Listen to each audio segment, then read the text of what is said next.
This video is intended for beginners. If you're not a beginner and you just want to see what's a really quick step-by-step guide of how to do the front brakes on a Buick Lucerne, I'll post a video. It will be linked in the description of this video. Click on that, save you some time. There are two car procedures that I think are the biggest money wasters.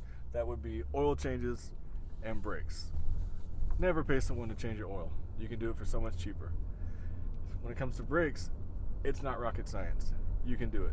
I'm just a regular guy. I'm not a plumber, mechanic, carpenter, or electrician. I'm just like you. I like to do things myself. And in the process, I have fun and I save money. You can too. Today, I want to take you through what is a basic process of how to change out front brake pads. Your car may be slightly different, but the principles are the same. I'll show you what tools you need for my particular car. You might have to use a different size wrench for your car, but it's not difficult. Front brake pads will take you about an hour to 2 hours if it's your first time. If you're experienced, it takes about 30 minutes total. Take your time, follow my guide step by step, save money. Let's do some stuff. Here are the tools and supplies you'll need to replace the front brake pads on a Buick Lucerne. You will need a 3/4 inch socket to remove the lug nuts or use the lug wrench that came with the car. 13mm socket to remove the caliper bolts. I needed a pair of pliers to remove the caliper pins so I could re-grease them. Brake lubricant. A 4-inch or larger C-clamp to compress the brake caliper piston. And a helpful thing to have is a piece of wire to hang the caliper on the spring while you're working with the brake pad so you don't risk damaging the brake hose. Here's a quick word about safety before we jack the car up. Number one, the jack that came with your car is not intended to be used for repairs. It's intended to be used during an emergency where you have to change a tire and you don't have access to quality tools. If you're going to do a repair like a brake job, you need a real floor jack. People have these all over the place. Borrow one from a neighbor, from a friend. If you're going to do a lot of repairs, it's worth buying one for $150, $200. It's one of those tools that pays for itself over time. Secondly, jack stand. Even a heavy duty jack, I don't trust it with my life. I always use a jack stand. And we don't want the car to roll, so the emergency brake is set, and I'm going to place this block of wood behind the rear tire, the opposite corner of where I'm doing work. That way the car doesn't roll back. The car's on a level surface. Let's get started. You don't need to go out and buy a special tool to remove the lug nuts. You can use the lug wrench that came with your car. It'll be found in the trunk or wherever your jack is stored. I'm using this because I have it and it's easier. Always break these loose before you lift the car up. I'm going opposite of each bolt, each nut, just enough to break it loose.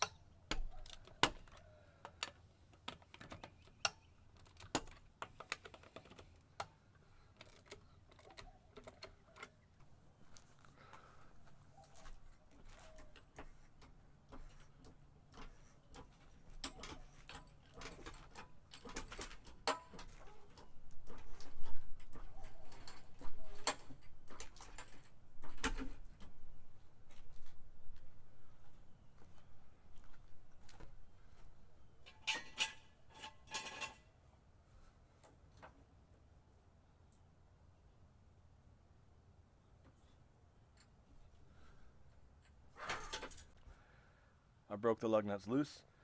The car is in the air. I'm going to take them off the rest of the way.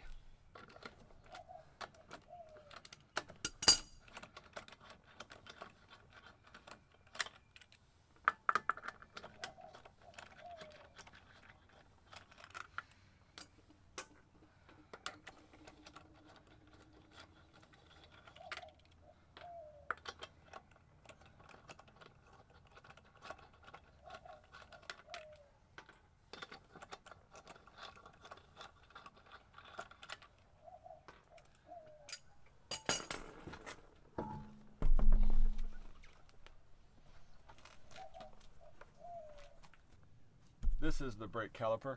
When you press the brake pedal, it squeezes the brake pads against the rotor. This is what spins when the wheel is turning. The brake pads squeeze against this, causing friction, makes your car stop. One of the ways this has saved me a lot of money is because when an oil change shop looked at this car when the previous owner had it, they said we got to do the brake pads and the rotors because the rotors have rust on them. But if you look, there's rust on the outside. Of course there is. There's no rust on the brake surface. I measured them. They are within specifications for minimum thickness to be safe. There are no stress cracks. There are no ridges. There are no rough spots. There's no pitting. There's no uneven wear. These rotors are perfectly fine. Check them out yourself. If they need to be replaced, it's not that much more expensive. I always say, when in doubt, change it out. But at the same time, there's no reason to spend money on unnecessary repair or replacement. They're perfectly fine. I'm keeping them just like they are. To remove the caliper, there are 2 bolts. One here, one here. This one actually requires a 13mm. Your results may vary depending on what car you have. I'll take these 2 bolts out. Then I'll take the caliper off and I will hang it on a metal hook. You can make one from a coat hanger up here on the spring because you don't want to hang this heavy piece of metal by the brake hose. That could fracture and we definitely don't want that. Also, once you have the tire off, do a visual inspection. Make sure there's no cracks or leaks in your brake lines. Make sure everything looks okay. Since you already have the tire off, you might as well take a peek around.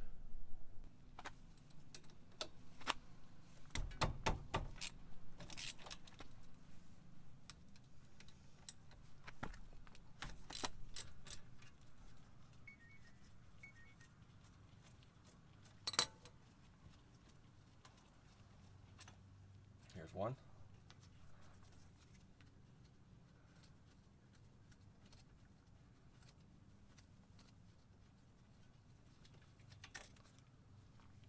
Make sure that they are either identical or not.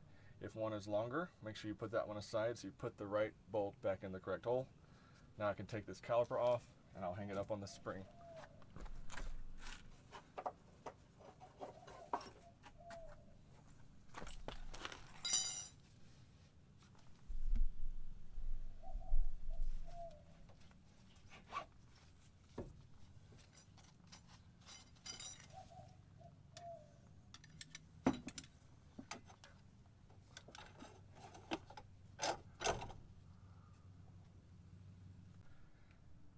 Here are the brake pads. The outer one, just kind of jiggle it, it comes off. Here's the new pad. It's thicker, has a lot more life left. All you do is put it exactly where the previous one was. Pushes in. The rear one, or the inner one, remove that one. Take the new one. You're gonna have to stick your head in there to see. This is the brake caliper. Here's the piston, so when you press the brake pedal, these 2 pistons push forward. That causes the brake pad to squeeze against the rotor. We have to use a clamp to push these things back in, otherwise they won't fit over the new pads since the new pads are thicker.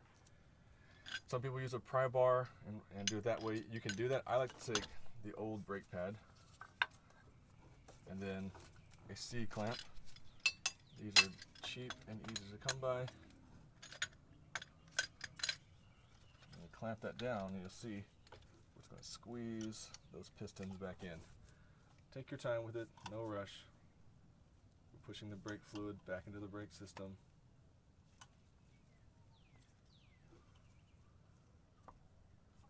I'll do this other one as well.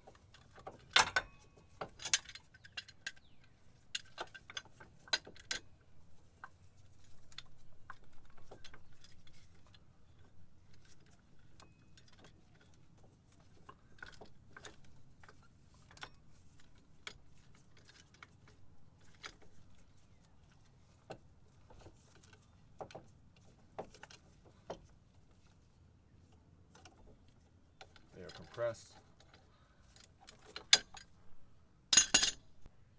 Next, we're going to apply some lubrication to a few key points. If you look at the old pads, the inner one, you can see 2 rings where these pistons were pushing up against it. We're going to put a little bit of lubricant on the new pad on the back. Keep any grease or lubricant away from the brake surface. You don't want to get grease on your rotors, obviously. But any place where the piston touches, I want to put a little bit of grease and that will stop squeaking. On the outer one, same thing. See how it was pushing here? I'll put a little bit of grease to match these areas. Let me show you. I'll put a little bit of grease to match these areas on the outside of the brake pad.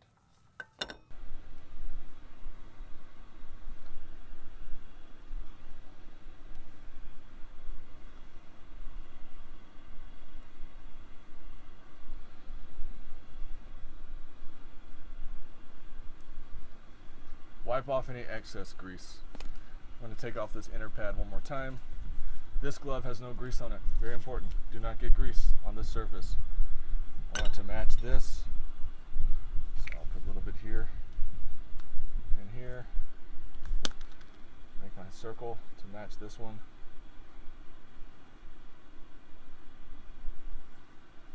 And I'll pop it back on, keeping the grease away from the brake surface. These bolts here do not require any grease. They are static, they're held in place. But back here, there's this part that slides out. That's the caliper pin. So I want to put a little bit of grease on this. That way when the brakes open and close, this can easily slide.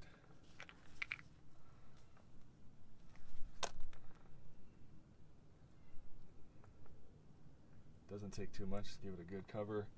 Slide this back on. It required just a little bit of tapping to get it moving. Once it's slid in, you see there's a rubber boot here. Make sure that's slid over to keep dust and grime out.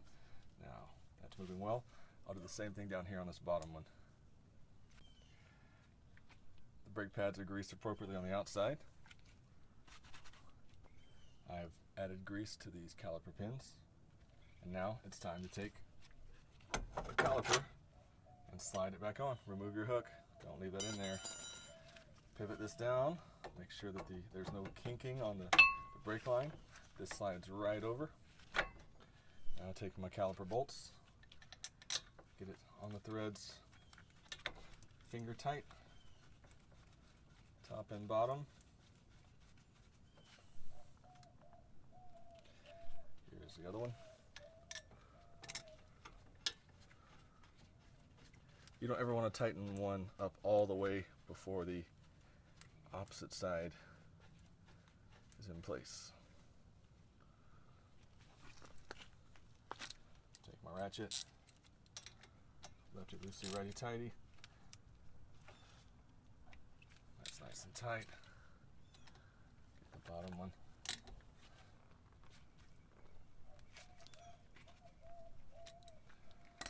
New brake pads.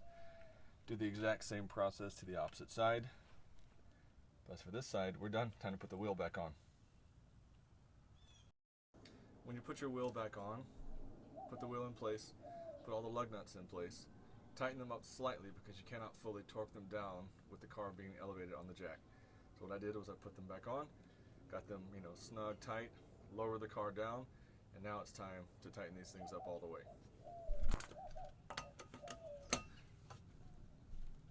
Tighten one, then go the opposite one from it.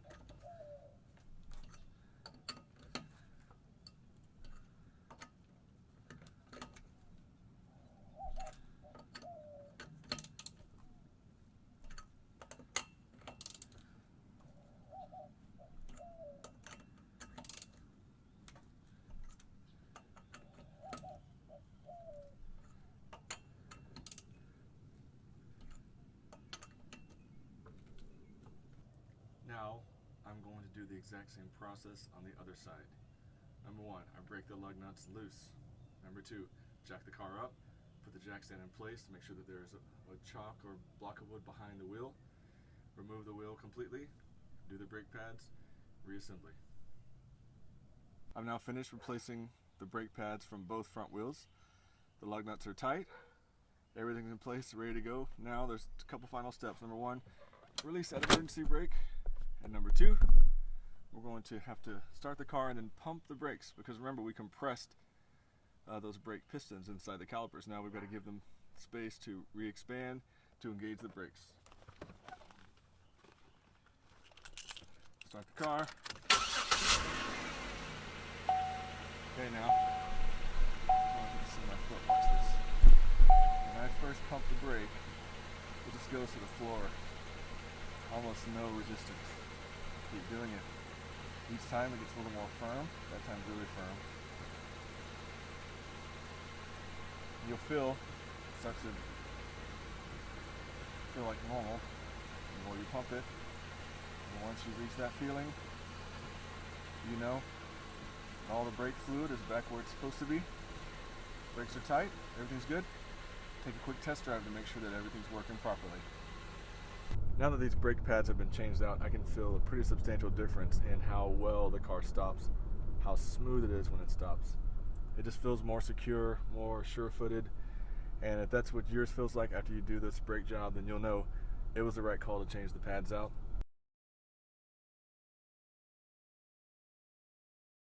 Thank you for watching A Regular Guy Does Stuff. If you enjoyed this video, please hit like and subscribe to my channel. I want to try to keep putting out videos that will help you save money doing things yourself. Remember, the Bible says in Romans 5:8 that God shows his love toward us in that while we were still sinners, Christ died for us. Now go out and do some stuff.